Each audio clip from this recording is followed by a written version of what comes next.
Buenos días a todos y a todas. Vamos a proceder a brindar el parte informativo número 432, correspondiente al día 14 de mayo de 2021, del Consejo de Atención Integral de la Emergencia COVID-19, creado por decreto del Poder Ejecutivo Provincial número 100 del año 2020, ratificado por ley 1697 de la Honorable Legislatura Provincial. 1. Lamentamos informar en el día de la fecha el fallecimiento de 10 comprovincianos por COVID-19. Se tratan de 6 vecinos de la ciudad de Formosa. Sebastiana, de 88 años, Dominga, de 79, Luis, de 61, Demetrio, de 58, Hugo, de 44, Aldo, de 36 años. 3 vecinos de la ciudad de Clorinda: Elvira, de 60, Zulma, de 52 y Cristina, de 37 años. Y un vecino de Ingeniero Juárez, Silvestre, de 44 años. Expresamos nuestras condolencias a familiares y seres queridos de cada uno de ellos y ellas. 2. En las últimas 24 horas se han realizado 6.934 test de vigilancia y búsqueda activa de casos, arrojando 857 de ellos resultados positivos a coronavirus, con un 12.4% de positividad, en personas de entre 5 meses y 90 años de edad, correspondiendo a Ciudad de Formosa, 666. Reiteramos, Ciudad de Formosa, 666 nuevos casos. De ellos corresponden 459 a consultas por síntomas, 98 por búsqueda activa, 95 contactos estrechos, 10 consultas por egreso, 4 controles por internación. Clorinda, 39, 18 consultas por síntomas, 11 contactos estrechos, 10 por búsqueda activa. Misión Tacaglé, 19, 14 contactos estrechos, 3 por búsqueda activa, 2 consultas por síntomas. General Belgrano, 18, 10 contactos estrechos, 5 consultas por egreso, 3 consultas por síntomas. Pirané, 16, 9 contactos estrechos, 7 por búsqueda activa. Laguna Blanca, 14, 11 contactos estrechos, 3 consultas por síntomas. Laguna Nagnec, 13, 10 contactos estrechos, 10 contactos estrechos, 2 por búsqueda activa, 1 consulta por egreso. El Espinillo, 11, 10 contactos estrechos, 1 búsqueda activa. Palo Santo, 9, 6 contactos estrechos, 3 por búsqueda activa. Los Chiriguanos, 8, todos contactos estrechos. Las Lomitas, 4, 3 contactos estrechos, 1 consulta por síntomas. El Colorado, 4, todos contactos estrechos. Comandante Fontana, también 4 contactos estrechos. Villafañe, 4, 3 contactos estrechos, 1 consulta por síntomas. Riacho G, 4, 2 contactos estrechos, 2 búsquedas activas. General Güemes, 3, 2 contactos estrechos, 1 consulta por síntomas. Ibarreta, 3, 2 contactos estrechos, 1 consulta por síntomas. La Primavera, 2, 1 contacto estrecho, 1 consulta por síntomas. Mojón de Fierro, 2, ambos búsqueda activa. General Mansilla 2, contacto estrecho, 1 por búsqueda activa. Villa Escolar, Misión Laicí, Siete Palmas, Gran Guardia e Ingeniero Juárez, 1 cada uno de ellos por contacto estrecho. También 1 Buenavista, Laguna Yema, San Martín 2 y Fortín Lugones, pero estos por búsqueda activa. Ingeniero Juárez, ingresos desde otras jurisdicciones 3, 2 desde la provincia del Chaco, 1 desde la provincia de Córdoba. 3.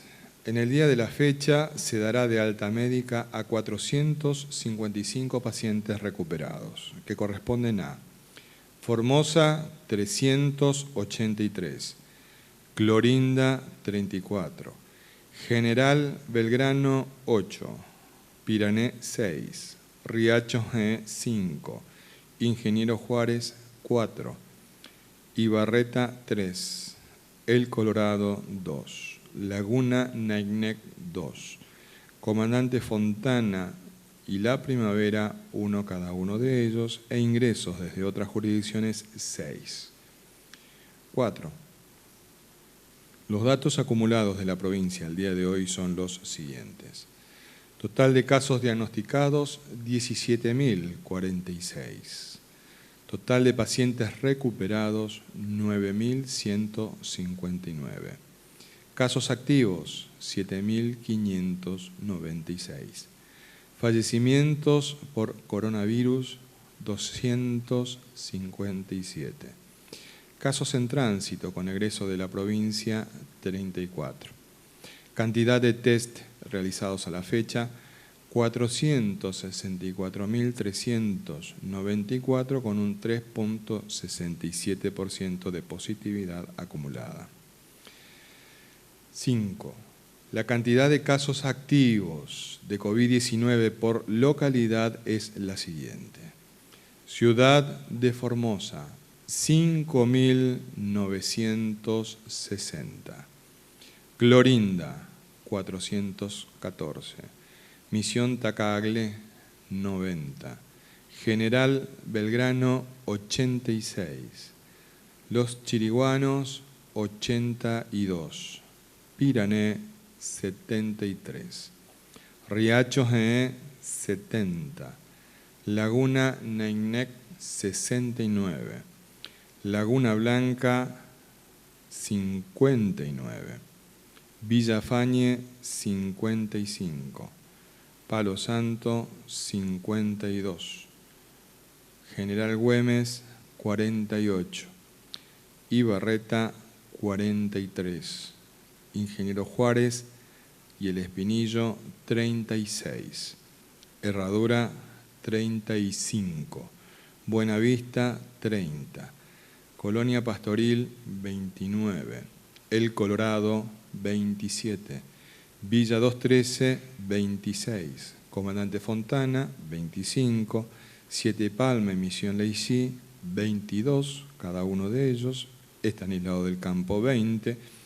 Villa Escolar 15, Mansilla, La Primavera, Mojón de Fierro y Tatané, 12 cada uno de ellos, Gran Guardia 10, Las Lomitas 9, Posta Cambio Salazar 8, Subteniente Perín 6, El Potrillo 3, junto con Laguna Yema La Madrid con 3, El Chorro, Guadalcázar, Tres Lagunas y San Martín 2, 2 casos cada uno de ellos, Fortín Lugones, La Rinconada y Mariano Boedo, 1 caso cada uno de ellos. Ingresos desde otras jurisdicciones, 71. 6. Los números de las últimas 24 horas relativos a la tarea preventiva que lleva adelante la policía en toda la provincia son los siguientes. Ingresos de camiones de carga, 841. Ingresos a la provincia, 79 vehículos y 146 personas. Control en la vía pública, 63.802 personas y 9.642 vehículos. Infracciones, 14 vehículos y 491 personas por incumplimiento de medidas sanitarias. Ingresos irregulares judicializados, 1. Violación de cuarentena de contacto estrecho, 1. 7. Informamos que en el día de ayer se contactaron en la ciudad de Formosa 4 violaciones al aislamiento domiciliario obligatorio de personas con diagnóstico positivo de COVID-19 detectadas al circular en la vía pública. Atento a la gravedad de estas conductas irresponsables que ponen en riesgo a la salud pública de la población, se están iniciando las acciones legales contra los infractores de estas medidas sanitarias que son fundamentales para controlar la propagación del virus. 8. Con relación a la campaña de vacunación contra el COVID-19, informamos que ayer se cumplió con esta importante tarea sanitaria en las localidades de Misión, Pozo Yacaré, Las Cañitas, Ingeniero Juárez y comunidades del departamento Matacos. Hoy, desde tempranas horas, están recibiendo la vacuna los adultos mayores de las clases 1960 y anteriores residentes en las localidades de El Potrillo, El Quebracho, Lote 8, Tucumancito, Santa Teresa, María Cristina, Pozo de Maza, La Rinconada, Sombrero Negro, El Chorro, San Miguel y comunidades aledañas.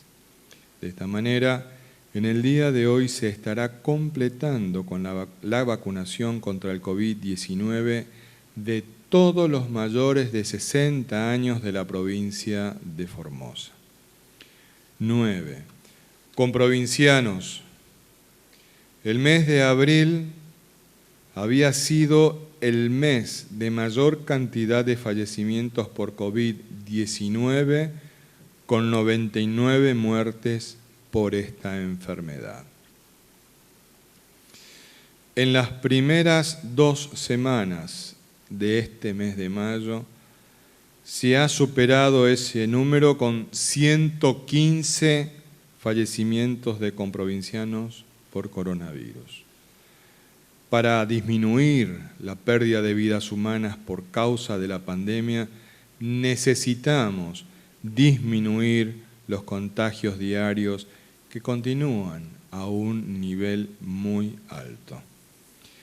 La única forma de hacerlo es evitar nuestra exposición al virus, lo cual se logra quedándonos en casa sin salir de ella de manera innecesaria. Ante la alta circulación viral comunitaria, el no guardar los 2 metros de distanciamiento social o no usar correctamente el barbijo en todo momento significan situaciones de altísimo riesgo epidemiológico. Seamos responsables y cumplamos con todas las medidas y protocolos sanitarios. La vida es lo único que no se puede recuperar. Quédate en casa, más unidos que nunca, más firmes que nunca. En Formosa no se rinde nadie.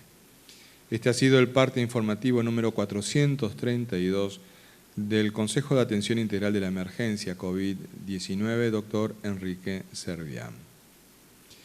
Estamos en una situación en la que la pandemia nos ha colocado ante nuestra responsabilidad individual y social de ser los protagonistas de la épica que debemos construir juntos. Por ello es importante que respetemos las medidas sanitarias dispuestas para el cuidado de la salud y la vida de todos y todas. Cada muerte duele y mucho. Es una ausencia que no la va a cubrir absolutamente nada. Y eran muertes evitables. Somos una gran familia. Por lo tanto, nos importa mucho el estado de salud de nuestros comprovincianos que están cursando en este momento la enfermedad. con el parte respectivo a nuestro médico infectólogo, el doctor Julián Vivolini. Doctor. Muchas gracias, buenos días, saludos a todos y a todas.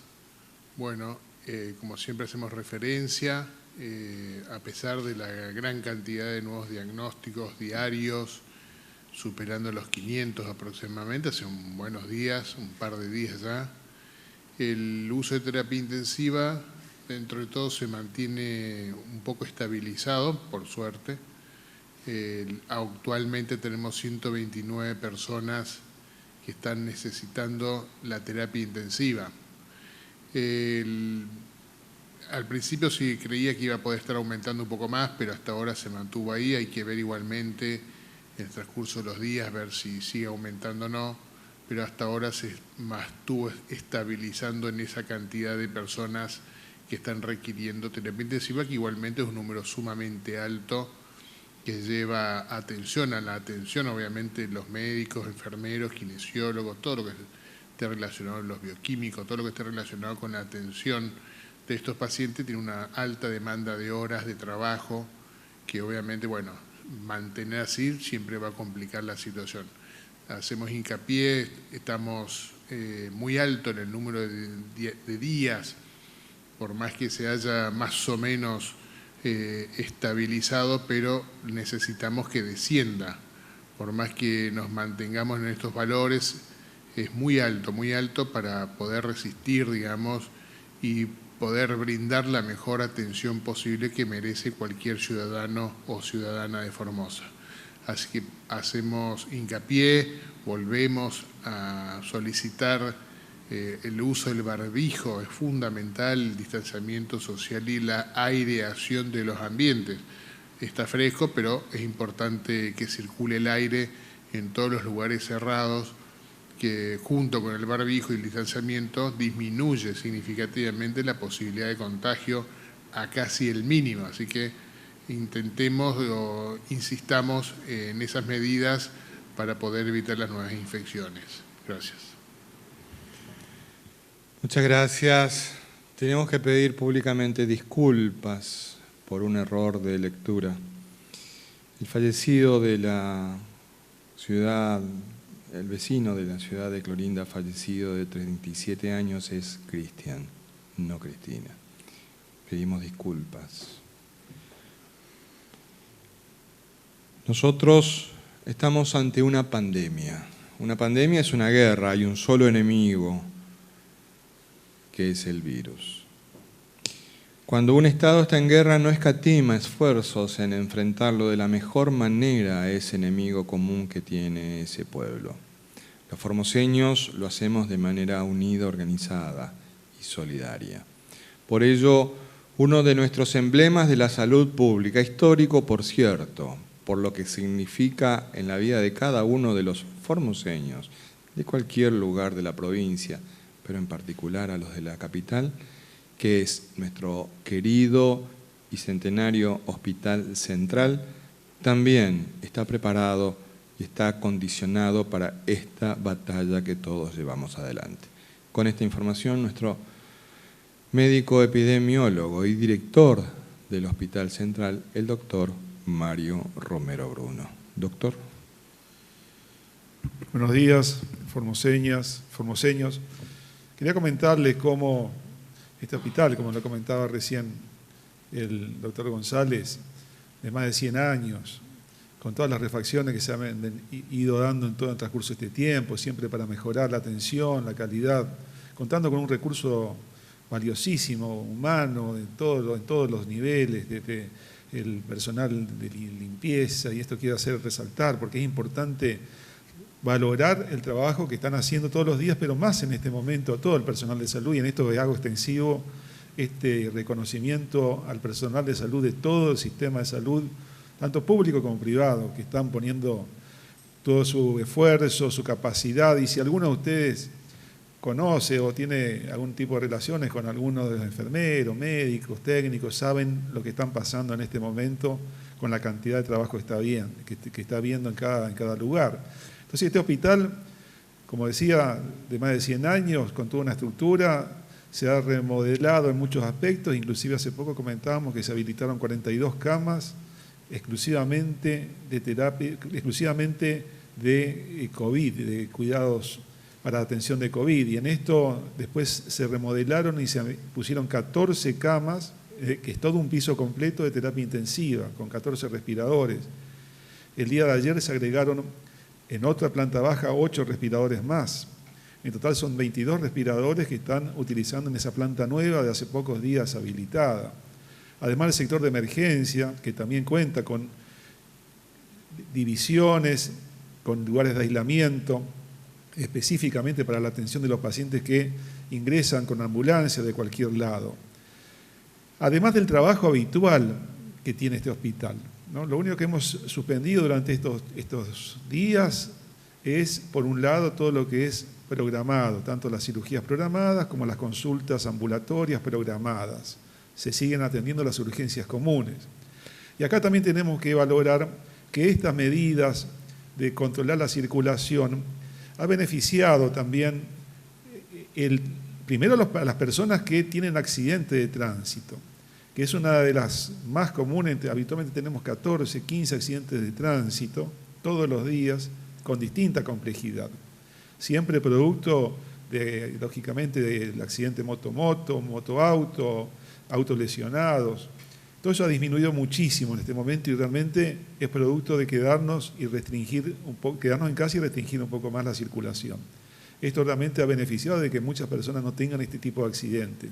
También en esto está el alcohol relacionado en la gran mayoría de estos accidentes y los fines de semana con más razón. A esto se suman las agresiones. Siempre habitualmente tenemos heridos de arma blanca, de armas de fuego.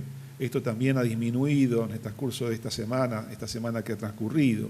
Porque si a esta situación que le estamos agregando del aumento de casos, de la necesidad de hospitalización, mantenemos los accidentes, mantenemos las agresiones, lógicamente que la respuesta va a ser muy difícil de poder brindársela con la calidad que se necesita.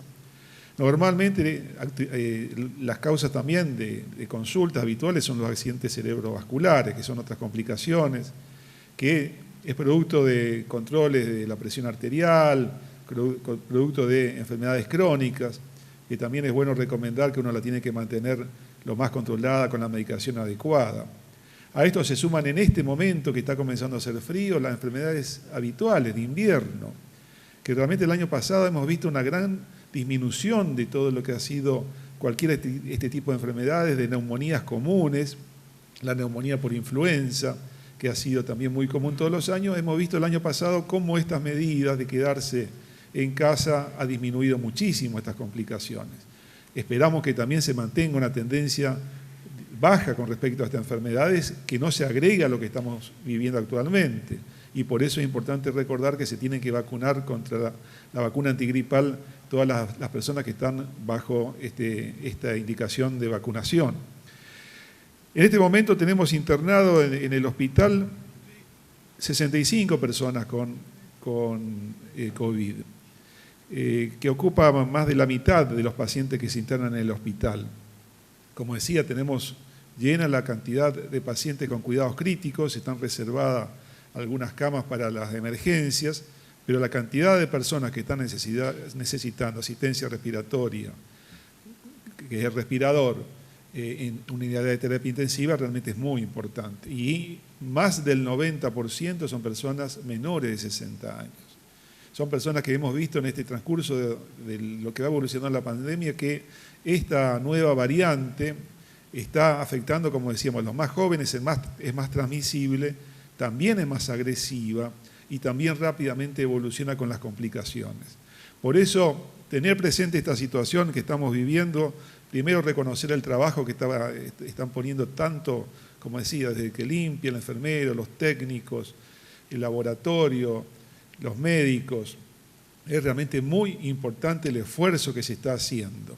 Y quiero que la sociedad se dé cuenta de esto y no ocurra lo que ha pasado en otros países, en otras provincias inclusive, donde se ve un gran esfuerzo por parte del sistema de salud para controlar esta situación, pero por otro lado se ve que muchas personas no respetan los protocolos, no valoran el cuidado de la salud y la vida, mantienen reuniones, en este caso fuera de los protocolos, no respetan el uso del barbijo.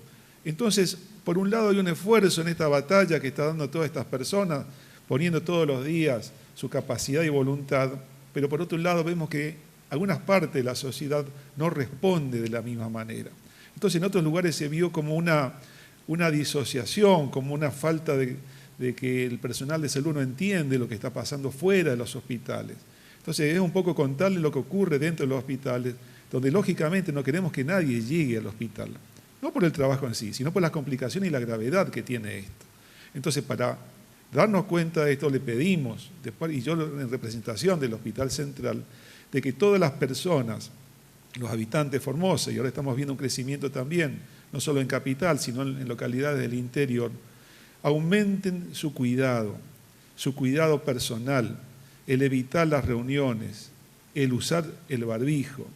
Es lo único que en este momento necesitamos, que las personas se queden más tiempo en la casa, en lo posible, hagan únicamente lo que realmente se necesita hasta poder controlar esta situación de aumento de casos y de complicaciones.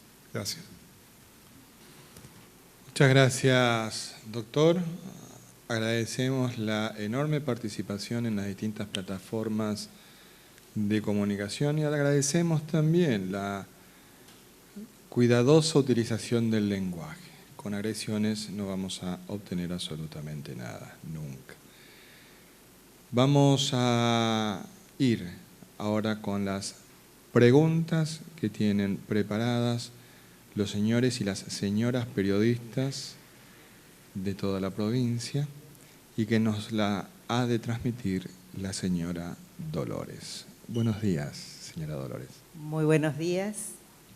La primera pregunta es de Hernán Salinas, Diario La Mañana, Radio Viva 102.3.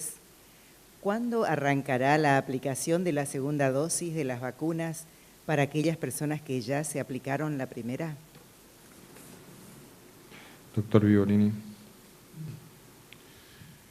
Depende de la vacuna, ¿sí? La que primero probablemente se comience a aplicar va a ser la Sinopharm, que vino exclusivamente para eso, y las otras se irá viendo a medida que vayan llegando. Tenemos 3 meses, habíamos dicho, de la primera aplicación, así que en ese rango se irá viendo. Lo importante de esto es tomar en cuenta de que la vacunación es una campaña de carácter estratégico que estamos llevando adelante en toda la provincia. ¿Cuál es el hito importante el día de hoy?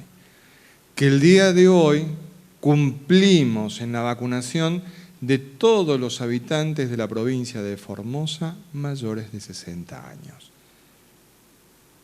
Desde la clase 1960 hacia atrás. Y eso es una noticia importante. Eso es una noticia muy importante que me parece que tiene que ponerse de resalto y en su adecuada medida. Si no, parece que acá no ocurre nada. El esfuerzo que estamos haciendo entre todos los formoseños, en este momento la vacunación se está llevando adelante en el departamento Ramón Lista y dos localidades del departamento Bermejo, que son Pozo de Maza y La Rinconada. Pero el resto de Ramón Lista está en este momento llevándose adelante la campaña de vacunación estratégica contra el COVID-19. Y verdaderamente esto es de poner de resalto, porque lo nuestro no es una ciudad que tiene todo ahí a la vuelta. No es una ciudad, tendrá más habitantes que nosotros, pero está todo ahí a la vuelta. Y también recién terminan con la vacunación de los mayores de 60. Y nuestra provincia, grande, heterogénea, de dilatada y maravillosa geografía, también nosotros lo estamos haciendo. Siguiente pregunta, por favor. Esta pregunta la formula Alejandro Richa, Radio Nacional Formosa, Radio Nacional Las Lomitas. La Justicia Federal dispuso que la provincia garantice el libre tránsito de trabajadores esenciales sin tener que presentar el PCR negativo ni abonar el arancel de los hisopados al ingreso. ¿Se trata de otra medida de la justicia que va en contra de las medidas sanitarias? Doctor Ibáñez, por favor. Buenos días a todos y a todas. Con respecto a este tema, quiero hacer un par de aclaraciones, porque no es un fallo solamente el que ha emitido la Justicia Federal en los últimos días relacionado con temas de aplicación de los protocolos sanitarios, sino que son 3 fallos. Uno emitió el día 11 de mayo y los otros 2 son del día 13 de mayo, todos del Juzgado Federal número 2 a cargo de la jueza que está de turno. En el primero de ellos todos tienen una construcción jurídica bastante parecida en cuanto a las resoluciones, en cuanto a las conclusiones que arriba la jueza. En los 3 fallos, el primer punto es el rechazar la incompetencia que constante y periódicamente la Fiscalía de Estado plantea ante la Justicia Federal, diciendo, señores, a nuestro criterio es competencia de la justicia provincial, de la justicia ordinaria de nuestra provincia, entender en todo lo relacionado con las cuestiones sanitarias. Por lo tanto, los protocolos sanitarios, su entendimiento y su aplicación sería de la justicia provincial. Este argumento es rechazado en aplicación de autoridades superiores a la Justicia Federal de Formosa que así se han expedido. Ejemplo, la Cámara Federal de Resistencia y el órgano superior en materia penal, que es la Cámara de Casación. Han opinado lo contrario. La Fiscalía de Estado ha llevado esa causa a resolución de la Corte Suprema de Justicia de la Nación. Y el artículo segundo, la segunda circunstancia que previamente a resolver los 3 habeas corpus presenta la Fiscalía, la resolución de la jueza, es que rechaza también la inhibitoria que le presenta el señor juez provincial de turno.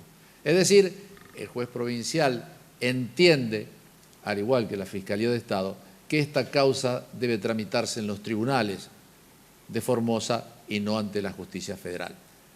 Rechaza e invita a que se eleve la causa a la Suprema Corte de Justicia de la Nación para dilucidar quién es competente.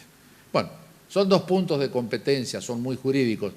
Lo que pasa es que a veces el sentido común también prima y nos llama la atención. ¿Hace cuántos meses que venimos esperando en Formosa una resolución de la Corte Suprema de Justicia de la Nación que diga, señores, son competentes los tribunales de Formosa o es competente la Justicia Federal? Fundamentalmente a partir de ese raro fallo de la Cámara de Casación de Feria, no de la Cámara, estaban en la feria, se armó una sala y sacaron ese fallo. Pasan los meses, no se resuelve y uno ve que en 15 días o en 20 días se resuelve sí una cuestión de competencia cuando atañe a la Ciudad Autónoma de Buenos Aires, que es el famoso caso de las clases presenciales, ¿no? Y cuando alguien nos pregunta a uno que es abogado, che, ¿y la Corte qué plazo? No tiene plazo. Lo irá a resolver y esperemos que lo resuelva favorablemente a los intereses de nuestra provincia. Esos son los 2 artículos que la jueza indudablemente no puede dejar de resolver en los 3 fallos que estamos hablando. En el primero, en el día 11, rechaza el habeas corpus. Ya vamos a dar rápidamente, sintéticamente los fundamentos, porque son para los 3 fallos lo mismo. Y sí agrega un artículo en el cual dice que un peticionante que abonó los 5.000 pesos, que son lo que se debe abonar por los 3 test que le realiza la provincia de Formosa, considera que no es adecuado porque es personal esencial, pero lo que no es adecuado que él recurra por un habeas corpus. Le dice, vaya por la vía que corresponde. Ese es el único artículo distinto a los otros 2. Vamos a los fallos del día 13. En los fallos del día 13 no hay un rechazo como en el del día 11, que el del día 11 es una causa compleja, larga, fue a la Cámara, bajó de la Cámara.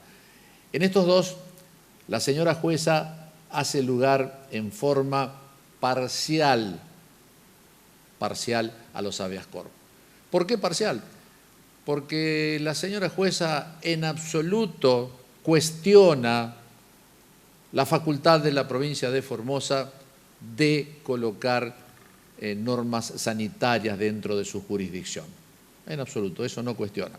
Tampoco cuestiona los protocolos vigentes, como sí piden los peticionantes, que se dejen sin efecto, se dicten nuevos protocolos para que se pueda entrar sin PCR previo, sin pagar los 5.000 pesos, porque entiende que violan muchos derechos constitucionales. La señora jueza rechaza esto y sí, en ambos fallos, insta, exhorta a la provincia de Formosa a que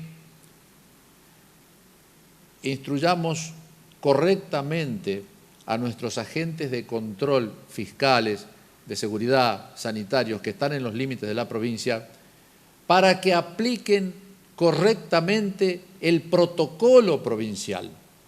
¿Por qué dice esto la jueza? Porque el protocolo vigente exime del pago de los 5.000 pesos, exime de la presentación del PCR a los trabajadores esenciales. ¿Y esto se está cumpliendo? Sí se está cumpliendo. Fíjense la cantidad de trabajadores que día a día ingresan y egresan de la provincia porque son esenciales. Recuerdan que los casos esenciales deben ser más de 30 en la resolución del 1 de mayo de este Consejo.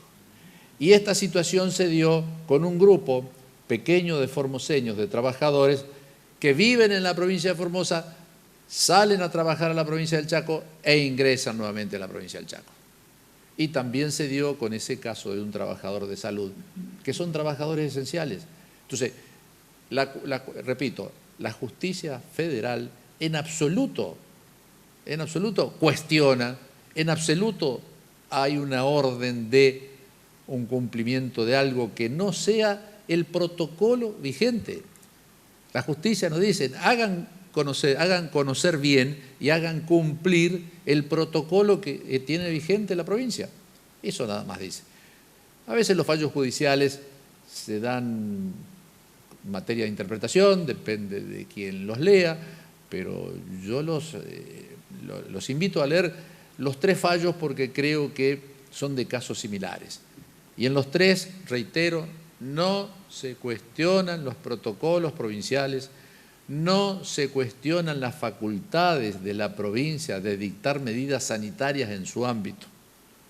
Lo único que nos dice la jueza, nos exhorta a ese tema. Que demos cumplimiento estricto en el sentido de que nuestros controles fiscales, médicos y o de seguridad a veces tienen una interpretación, dice ella, que no se ajusta al protocolo. El tema está si les cobran o no les cobran, el tema está si le exigen el PCR previo o no. El protocolo los exime.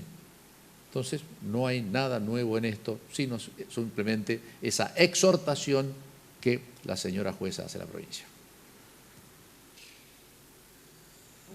Siguiente pregunta, por favor. Esta pregunta es de Alicia Lucena, la informativa. En este contexto grave sanitario que estamos atravesando y que día a día aumentan los casos y fallecidos, ¿qué tiene que pasar para que empiecen a bajar los contagios? Si nos estamos cuidando, si la mayoría respeta las medidas.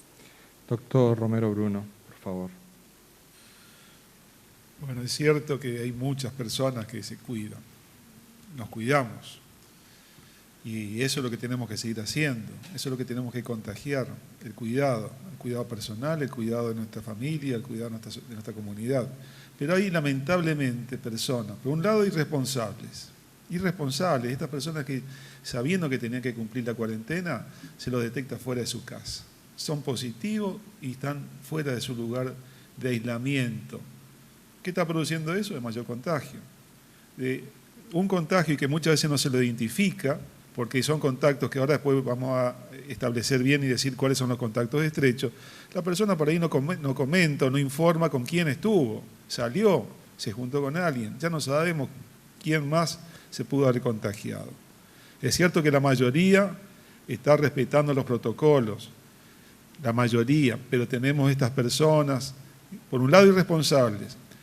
Podrá decir alguna que no conoce cuál es el protocolo hoy día después de tantos meses que se viene trabajando, que no sabe qué es lo que tiene que hacer para evitar el contagio. La gran mayoría puede estar seguro que se contagia porque no respetó algunas de las medidas preventivas, que es el distanciamiento social, que es usar correctamente el barbijo, que es evitar las reuniones. A partir de una reunión, que son las causas más frecuentes, y esas reuniones son familiares, muchas de ellas son reuniones sociales, una persona que pudo haber estado infectada puede haber contagiado a 3 o a 4 que después van a su casa y contagian a sus familias. Es lo que habitualmente está pasando. Entonces, en este momento estamos teniendo una relación de contagio en estos últimos tiempos de 1 a 1. O sea, un infectado contagia a un infectado contagia a 1. Por eso estamos teniendo más o menos una meseta de contagio. Si un infectado contagia a 2, esto seguiría subiendo. Ahora lo que se necesita justamente, que es lo que se conoce como el R0, que es la tasa de reproducción, tiene que bajar. Entonces, cuando comencemos a ver de que la cantidad de contagiados es menor a lo que venimos teniendo habitualmente, que estamos en 800, 600 acá en Capital, recién podemos estar hablando que esa curva va a ir descendiendo progresivamente, no es de un día a otro que desaparece esto porque tiene un periodo de incubación. Entonces todavía las situaciones estas vamos a seguir viendo las consecuencias en los próximos días. Entonces, ¿qué tiene que ocurrir para que baje en caso? Que mantengamos estrictamente los cuidados, que nos quedemos en casa si no necesitamos salir, si salimos mantener el distanciamiento social, usar el barbijo, evitar las reuniones. Y también en esto hay responsabilidades de personas que, por otro lado, promueven hacer este tipo de actividades. Las promueven por distintos tipos de intereses. Así nos ha pasado con el tema de lo que vemos que las personas que ingresan inclusive de otras provincias que son positivas, que al principio teníamos un resguardo y una seguridad cuando estaban en los centros de alojamiento preventivo. Ahora, una vez que ingresan, están en sus casas. Estos ingresos que hemos detectado son personas que se hacen el control al 5º o al 10º día de haber ingresado. Entonces, ingresan a la provincia siendo positivos. El primer test le da negativo, pero sabemos que al 5º o al 10º día le da positivo. Sin embargo, muchas de estas personas, una vez que ingresan, ya deambulan y no respetan el protocolo de quedarse en su casa tampoco. Entonces, la cantidad de personas que están positivas en sus casas, tenemos que tratar que la mayoría, sobre todo las que tienen más riesgo, estén en los centros de atención sanitaria. Que las personas que se queden en su casa por algún protocolo realmente se queden en su casa. Que las personas que ingresan provenientes de otras provincias mantengan el protocolo de quedarse 14 días en sus casas. Que los contactos estrechos se queden 14 días aislados. Si logramos eso, vamos a frenar rápidamente esta situación. Pero la tenemos que hacer con la gran mayoría que entienda que es la única manera de, en este corto tiempo, poder disminuir la cantidad de casos. Nos queda más adelante la vacunación que se haga más extensiva. Estamos viendo los resultados porque muchas de las personas que están infectadas aún son menores de 60 años. Entonces vemos que hay una protección en las personas que se han vacunado a más de 60 años, aún con una sola dosis. Eso lo estamos viendo en los reportes diarios. Siguiente pregunta, por favor. Esta es la última pregunta y es de Sergio Lázar, Radio La Mira, 101.5. Formosa está teniendo un crecimiento exponencial de casos positivos de COVID y hemos visto en los últimos días que se están acondicionando más escuelas para alojar en ellas a personas. Ayer quedó pendiente la respuesta de cantidad de CAS en la provincia, en Formosa Capital. ¿Cuántas escuelas, albergues, clubes y hoteles se están usando para alojar personas con COVID positivo? ¿Y si hay un profesional médico en cada uno de ellos? Sí, doctor Vigolini. Sí, hasta ayer, si mal no recuerdo, había 42 en Formosa Capital. CAS son centros de asistencia sanitarias. Son centros que se acondicionan para la atención médica y de salud, aquellos para control de signos vitales, para aquellos que necesitan una radiografía se pueda pedir, se trae un equipo portátil, se le realiza la radiografía tórax, o aquellos que necesitan laboratorio, también va un equipo a esos lugares, se toman las muestras y se envían a procesar. Y en algunos determinados, en la gran mayoría, inclusive se puede hacer el suero equino porque es una administración endovenosa con un suerito que se pasa. Eso también se puede hacer en la gran mayoría de estos lugares. Que se está planificando, porque hay que planificar la apertura de más CAS, por supuesto que sí, porque obviamente la cantidad de casos que tenemos diarios hay que planificar, no hay que salir a buscar un CAS una vez que se llenaron todos. Hay que tener planificado, porque hay que ver la funcionalidad, tener los insumos, etcétera. Uno tiene que habilitar antes, tiene que tener listo ante la eventualidad de la necesidad de la utilización. Como la proyección que estamos viendo, que todos los días hay más de 500 casos, obviamente hay que ir viendo y mirando estos lugares para poder ser utilizados. Los hoteles, como son CAS también, al igual que las escuelas o al igual que una fundación o la escuela de cadetes, todos aquellos que nos permite utilizar como centro de asistencia sanitaria, que reúnen las mismas condiciones para todos, así que no, a medida que aparezcan más casos se va a necesitar, por supuesto.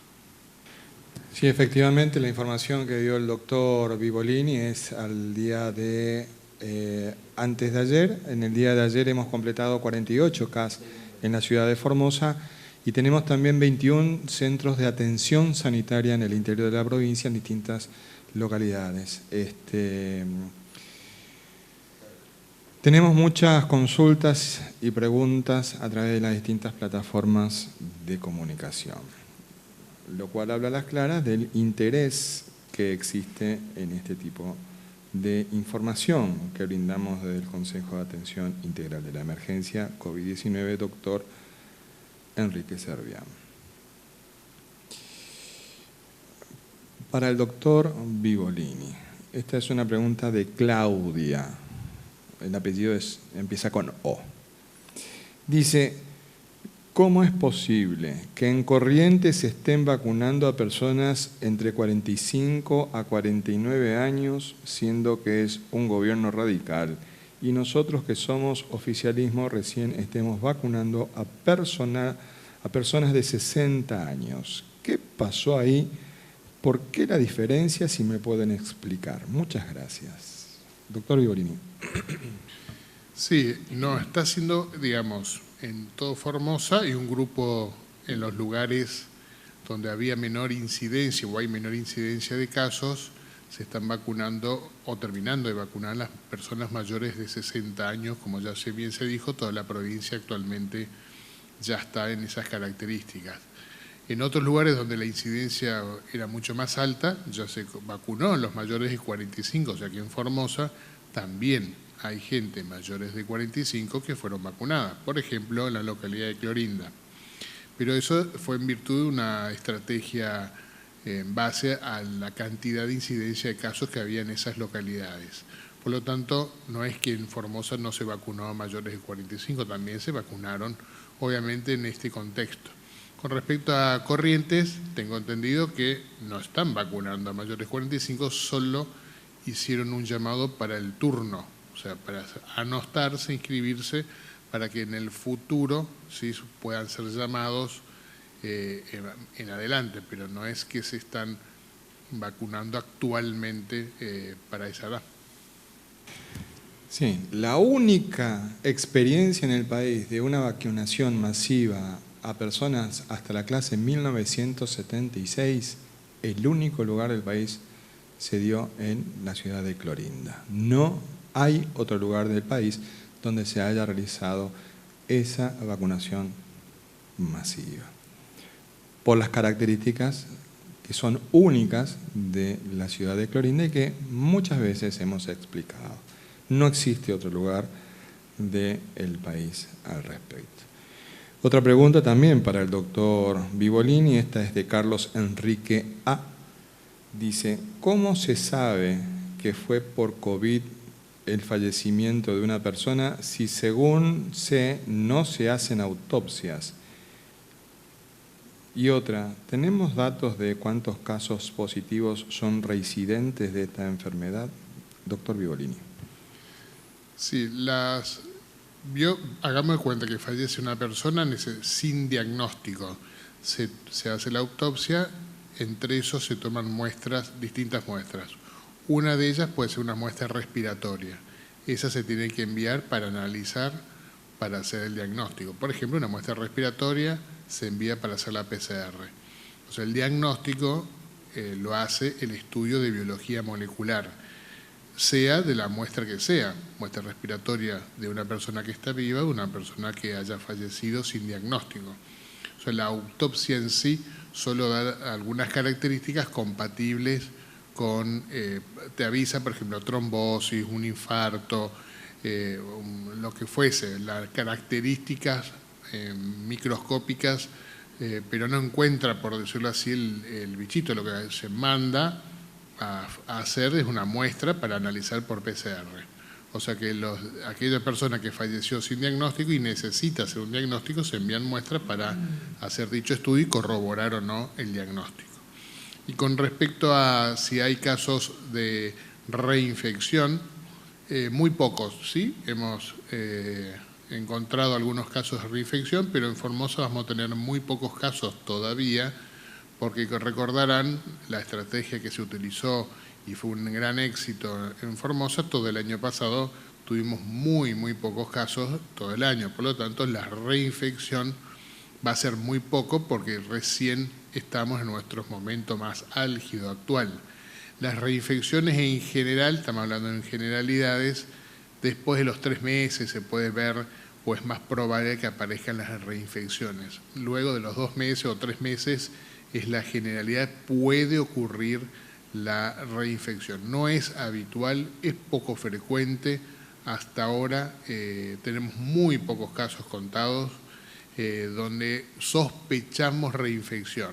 La reinfección siempre es una sospecha. La única forma de corroborar 100% de seguridad es haber llevado al Malbrán, disgregar a ese virus, ver qué variante es y luego cuando hay una reinfección volver a hacerse el mismo estudio para ver si es otra variante distinta a la que ya tuvo.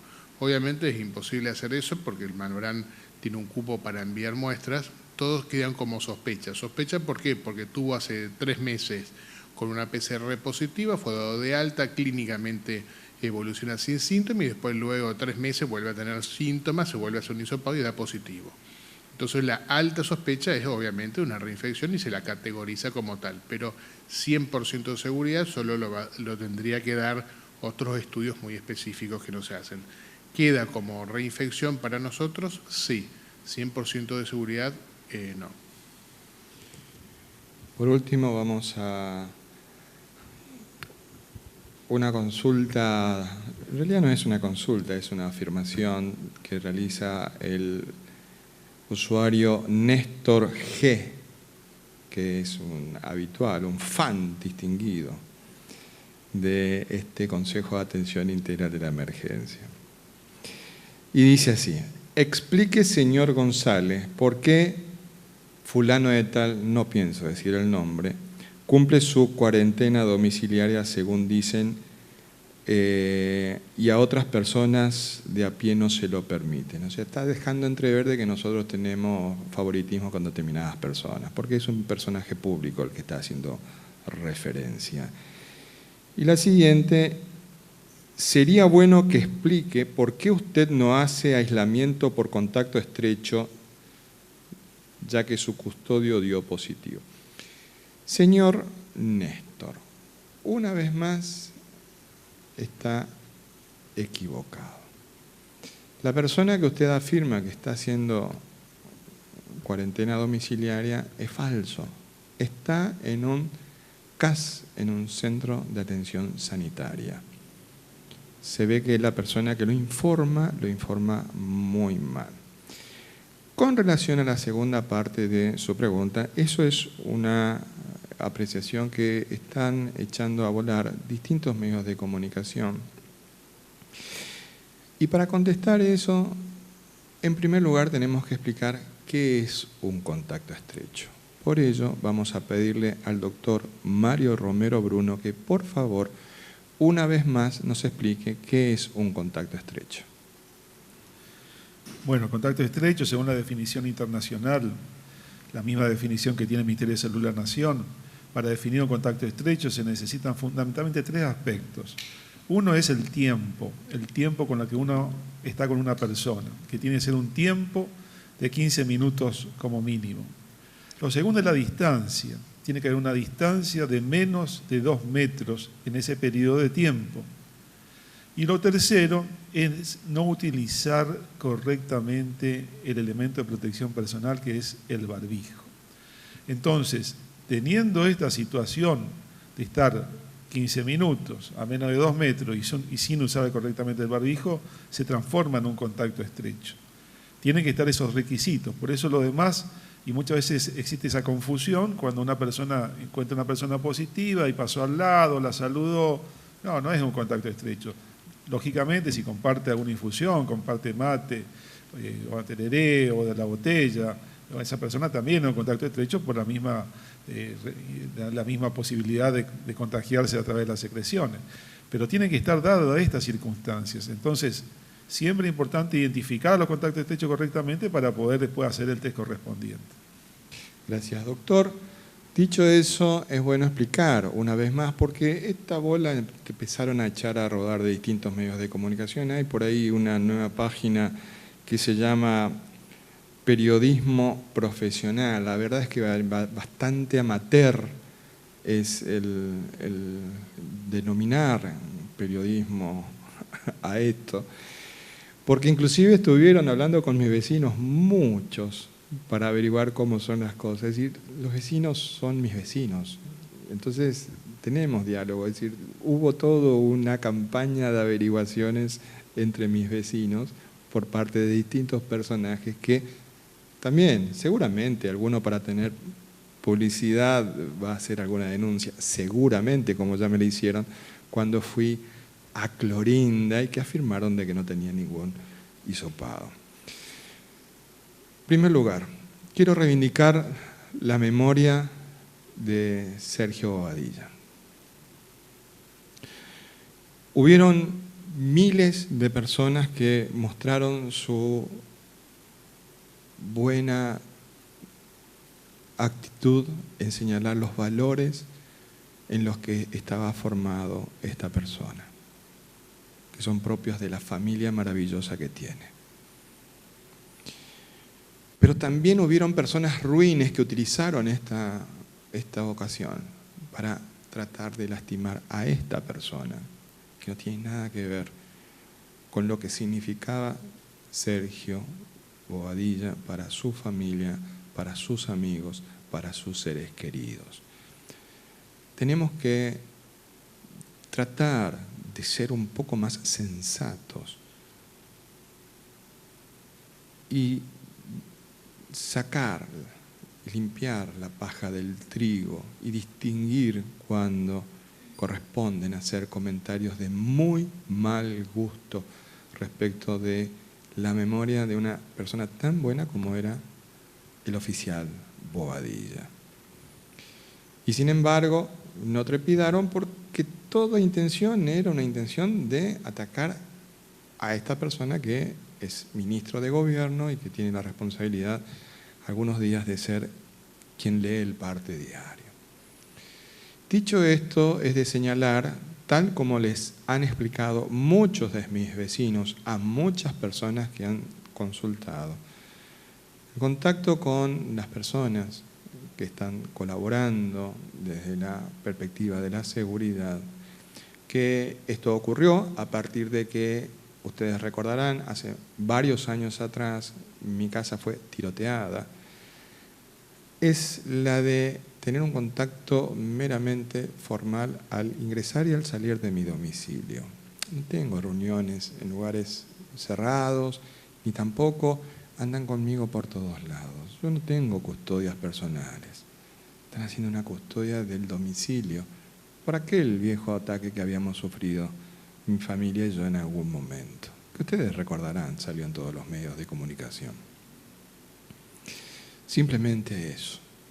como advertirán y como habrán advertido también de todas las conversaciones que tuvieron muchos vecinos, con algunos que fueron a preguntar expresamente esta cuestión, no hay un caso de contacto estrecho. Entonces, verdaderamente es triste cómo tratan de utilizar distintas cuestiones que no tienen nada que ver en un momento difícil como es este, porque si no para nosotros sería muy sencillo entrar a sacar nombres de familiares, de hermanos, de papá o de mamá que han tenido y han cursado esta enfermedad, y que sin embargo lo tenemos que cuidar como corresponde a cualquier ciudadano. Entonces, dejemos un poquitito de lado esta cuestión partidaria, esta cuestión meramente electoral, porque quienes están llevando adelante esto buscan un rédito electoral. Está bien, no les gusta cuando hablamos de que este incendio lo iniciaron personas con nombre y apellido, y les molesta esto. Pero bueno, sin embargo, la única verdad es la realidad, y si analizamos la curva de contagios, vamos a ver claramente cuándo empezó. Así que, por favor, respeten la memoria del oficial Bobadilla y respeten también, por favor, a sus familias, a sus seres queridos, a sus camaradas. Conmigo, lo que quieran. Yo soy una persona pública, estoy dedicado a la política, por lo tanto, estoy dispuesto a cualquier debate, a cualquier discusión, pero no con quien ya en este momento no se puede defender. Agradecemos a los muchísimos comprovincianos que nos han acompañado en esta comunicación una vez más. Los esperamos el día de mañana. Que Dios y la Virgen nos cuiden y protejan.